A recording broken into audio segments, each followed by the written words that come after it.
அனைவரும் யோக சக்தியினை பெற தன்னுடைய வாழ்விலே உயர்ந்த தன்னுடைய எண்ணங்களும் உயர்ந்த முன்னேற்றங்களும் பெறுவதற்கு நிச்சயமாக இந்த அஷ்டாங்க யோகத்தை கடைபிடித்தே ஆக வேண்டும்.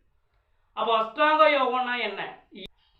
இயமம், நியமம், ஆசனம், பிராணாயாமம், பிரத்யாகாரம், தாரணை, தியானம், சமாதின்னு சொல்றோம். இந்த அஷ்டாங்கம், இந்த 8 அமைப்புகளும் தன்னுடைய வாழ்விலே இன்றியமையாமையாக இருக்க வேண்டும். ஏனென்னா தன்னுடைய எண்ணங்களும் சிந்தனைகளும் உயர்ந்த எண்ணங்களுக்கு வருவதற்கு நாம் இதை கடைபிடிக்க வேண்டும். இயமம் என்றால் தன்னுடைய நல்ல எண்ணங்களை சொல்வது இயமம் சொல்றோம்.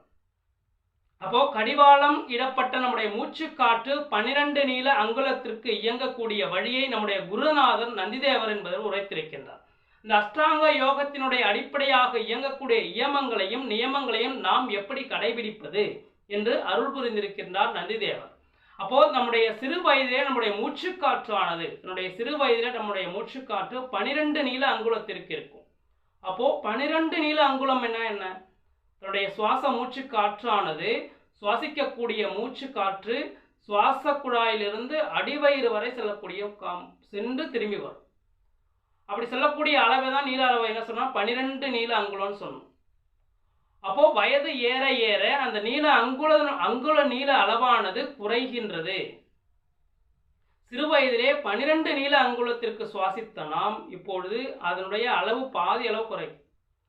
அப்போ அந்த சுவாசத்தினுடைய அளவு என்பது முழுமையாக இல்லை. அப்போ முழுமையாக அடைவதற்கு தான் அந்த மூச்சு பயிற்சி நாம் பயிற்சி செய்கின்றோம். அப்போ ஒவ்வொரு நாளும் செய்யக்கூடிய அந்த மூச்சு பயிற்சியினாலே செய்யக்கூடிய இந்த சுவாச அளவு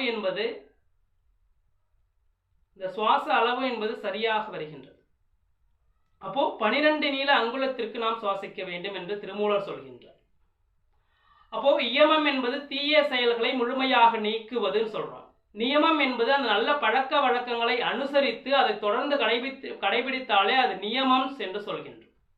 சமாதி நிலை ஈடேற இயம நியம ஒழுக்கங்கள் என்பது அவசியமாக இருக்கின்றது. இயம நியமங்களை சரியாக கடைபிடித்தாலே இந்த சமாதி நிலை என்பது ஈடேறும் சொல்றாங்க. இயம நியமங்களை சரியாக கடைபிடிக்கும் நிலை பராசக்தி முன்னே தோன்றுவாள் என்று சொல்கின்றார்.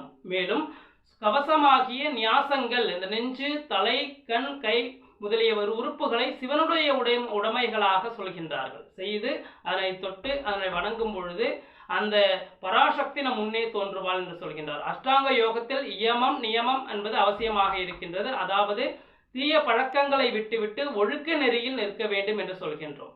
அப்படி ஞானம் பெறுவதற்கு அந்த வழியா இந்த வழியா எங்க செல்லலாம் எப்படி என்று சிந்திப்பதை விட இந்த இயம நியமங்களை முறையாக கடைபிடித்தாலே தனக்கு ஞான வழிகள் என்பது நிச்சயமாக இருக்கும். இயமம் என்றால் என்ன? நியமம் என்றால் இயமம் என்பது நல்ல எண்ணங்களை நாம் வைத்துக் கொள்வது. அந்த நியமம் என்பது நல்ல வழிகளில் பயன்படுத்தி அதன்படி நடப்பது என்பது நியமம் சொல்றோம். அப்ப இயமம் நியமம் பல வகைப்பட்ட ஆசனங்கள், அருள் தரும் பிராணாயாமம், பிரத்யாகாரம், வெற்றி தரும் தாரணை, தியானம், சமாதி ஆகிய இவை 8ம் சேர்ந்ததுதான் அஷ்டாங்க யோகம். அப்போ இயமம்னா என்ன? தீது அற்றல். நியமம்னா ஒழுக்க நெறியில் நிற்கிறது. பிரத்யாகாரம்னா வெளியே செல்லக்கூடிய மனதை உள்நோக்கி திருப்புதல். தாரணைனா உள்ளே இழுத்த மனதை நிலை பெற செய்தல். அப்படி அயமுறுக்கும் நலம் தரும் சொல்றாங்க. மனதை உள்ளேயே நிலை பெற செய்தல் என்று சொல்கின்றது தாரணை. அப்போ அந்த உள்ளே நிலை பெற்ற மனதை என்ன சொல்லணும்னா அப்படி உள்ளே நிலை பெற்றதை நோக்குவது தியானம். அப்படி உள்ளே நிலை பெற்ற மனதை நோக்குவது தியானம். அது நிலை பெற்ற பிறகு இறுதியாக வரக்கூடியதான் சமாதி நிலைன்னு சொல்றோம்.